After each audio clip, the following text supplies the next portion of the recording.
ನಮಸ್ತೆ ಸ್ನೇಹಿತರೆ, ಆರೋಗ್ಯದ ಅಡುಗೆಗೆ ನಿಮ್ಮೆಲ್ಲರಿಗೂ ಸ್ವಾಗತ. ಬನ್ನಿ ಇವತ್ತು ಎಗ್ ಬೋಂಡ ಮಾಡೋದು ಹೇಗೆ ಅಂತ ನೋಡೋಣ. ಎಗ್ ಬೋಂಡ ಮಾಡಬೇಕಾದ್ರೆ ಈ ವಿಷಯಗಳು ಗೊತ್ತಿರಲೇಬೇಕು, ಇಲ್ಲಾಂದರೆ ಬೋಂಡ ಸಿಡಿಯೋ ಚಾನ್ಸ್ ಇರುತ್ತೆ. ಇಲ್ಲಾಂದರೆ ಆ ಎಲ್ಲೋ ಇರುತ್ತಲ್ಲ ಒಳಗಡೆ, ಅದು ಕೂಡ ಬೋಂಡ ಹಾಕುವಾಗ ಬಿದ್ದೋಗ್ತಾ ಇರುತ್ತೆ. ಈ ವಿಧಾನದಲ್ಲಿ ನೀವು ಎಗ್ ಬೋಂಡ ಮಾಡಿ ತುಂಬಾ ಚೆನ್ನಾಗಿ ಬರುತ್ತೆ. ಮೊದಲಿಗೆ ನಾನಿಲ್ಲಿ 4 ಮೊಟ್ಟೆನ ಬೇಯಿಸಿ ಇಟ್ಕೊಂಡಿದ್ದೀನಿ ಸಿಪ್ಪೆ ತೆಗೆದು. ಆನಂತರ ಈ ಚಾಕುಗೆ ಸ್ವಲ್ಪ ಎಣ್ಣೆನ ಹಚ್ಚಿ, ಆವಾಗ ತುಂಬ ಮೆತ್ಕೊಳ್ಳಲ್ಲ, ಸಲೀಸಾಗಿ ನಾವು ಎಗ್ಗನ್ನು ಕಟ್ ಮಾಡ್ಕೋಬೋದು. ನಾನಿಲ್ಲಿ ಒಂದು ಎಗ್ಗಲ್ಲಿ 4 ಭಾಗ ಮಾಡಿ ಕಟ್ ಮಾಡಿ ಇಟ್ಕೋತಾ ಇದ್ದೀನಿ. ಅರ್ಧ ಕೂಡ ಮಾಡಿ 2 ಭಾಗ ಮಾಡಿ ಕೂಡ ನೀವು ಹಾಕ್ಬೋದು.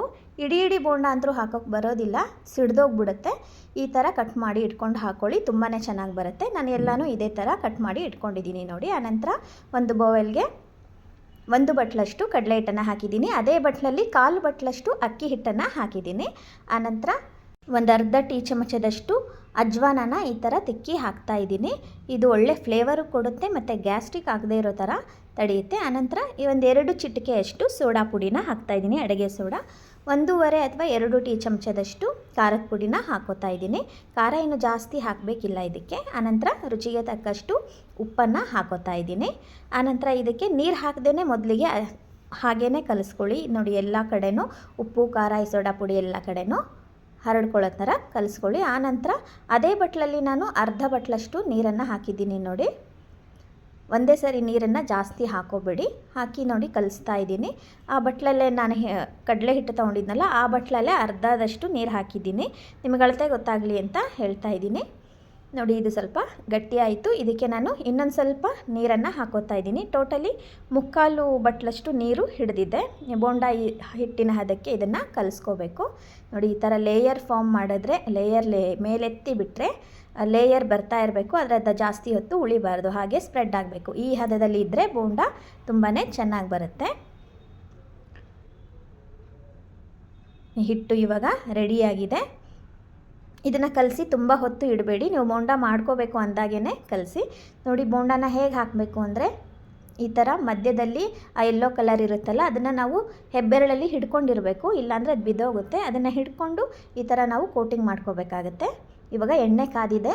2 ಟೀ ಚಮಚದಷ್ಟು ಬಿಸಿ ಎಣ್ಣೆನ, ಕಾದಿರೋ ಎಣ್ಣೆನ ಈ ಹಿಟ್ಟಿಗೆ ಹಾಕಿ ಕಲಿಸ್ಕೊತಾ ಇದ್ದೀನಿ.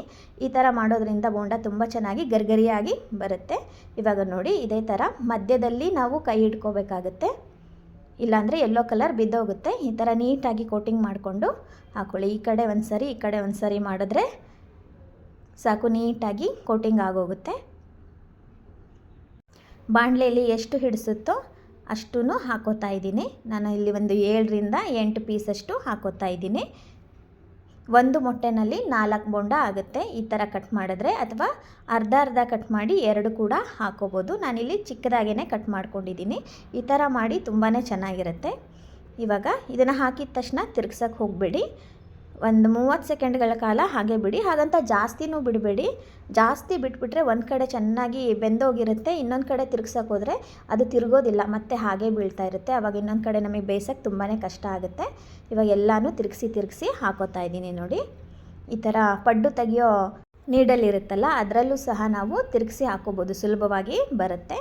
ಇವಾಗ ಚೆನ್ನಾಗಿ ಗೋಲ್ಡನ್ ಕಲರ್ ಬರೋ ತನಕ ಚೆನ್ನಾಗಿ ಕರೀರಿ. ಈ ಬುರುಗೆಲ್ಲ ಕಡಿಮೆ ಆಗಬೇಕು, ಅಲ್ಲಿ ತನಕನೂ ಚೆನ್ನಾಗಿ ಕರೀರಿ. ಇವಾಗ ನೋಡಿ ಆಗಿದೆ. ಇವಾಗ ಸ್ವಲ್ಪ ಎಣ್ಣೆನ ಚೆನ್ನಾಗಿ ಈ ಥರ ಬಸ್ಕೊಂಡು, ಅಲ್ಲೇ ಬಸ್ಕೊಂಡು ನಂತರ ತಟ್ಟೆಗೆ ಇದನ್ನು ತಗೊಳ್ಳೋಣ. ಒಳ್ಳೆ ಬಣ್ಣ ಕೂಡ ಬಂದಿದೆ. ನಿಮ್ಗೆ ಇನ್ನೂ ಗೋಲ್ಡನ್ ಕಲರ್ ಬರಬೇಕು ಅಂದರೆ ಖಾರದ ಪುಡಿನ ಸ್ವಲ್ಪ ಕಡಿಮೆ ಹಾಕಿ, ಆವಾಗ ಇನ್ನೂ ಗೋಲ್ಡನ್ ಕಲರ್ ಬರುತ್ತೆ. ಸ್ವಲ್ಪ ಖಾರ ಜಾಸ್ತಿ ಬೇಕು ಅಂದರೆ ಸ್ವಲ್ಪ ಕೆಂಪು ಕಲರ್ ಬಂದುಬಿಡುತ್ತೆ. ಆನಂತರ ಇನ್ನೊಂದು ಬ್ಯಾಚ್ ಹಾಕ್ತಾಯಿದ್ದೀನಿ ನೋಡಿ.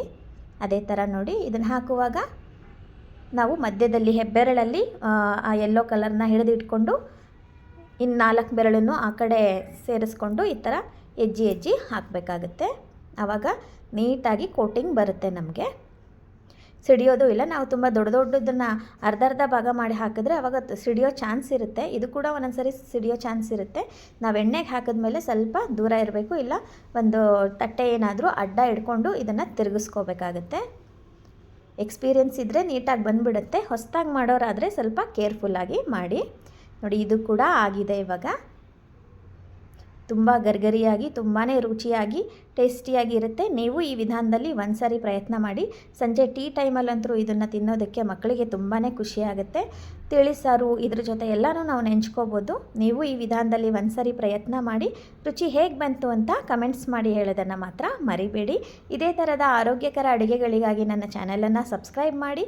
ಮತ್ತೆ ಇನ್ನೊಂದು ಆರೋಗ್ಯದ ಅಡುಗೆಯೊಂದಿಗೆ ನಿಮ್ಮನ್ನೆಲ್ಲ ಭೇಟಿ ಆಗ್ತೀನಿ. ಅಲ್ಲಿವರೆಗೂ ನಮಸ್ಕಾರ. ಈ ವಿಡಿಯೋ ನೋಡಿದ್ದಕ್ಕಾಗಿ ನಿಮ್ಮೆಲ್ಲರಿಗೂ ಧನ್ಯವಾದಗಳು.